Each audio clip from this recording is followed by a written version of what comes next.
খেয়ে খেয়ে আমি পুরো জলহস্তির মতো দেখতে হয়ে যাচ্ছি। আজকে থেকে আমাকে তেল জাতীয়, মশলা জাতীয়, চর্বি জাতীয় সব ধরনের খাবার খাওয়া বন্ধ করতে হবে। Phuchka, chowmein, egg roll, momo, biryani এইসব কিচ্ছু খাওয়া যাবে না আমাকে।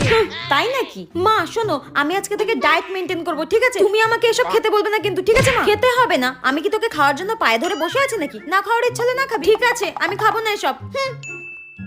শোন না, কড়াইশুটির কচুরি আর ঘুগনি করেছি, খাবি? মা আমি তোমাকে একটু আগে কি বললাম? আমি ডায়েট করব, আমি এসব খাবো না। খেতে হবে না।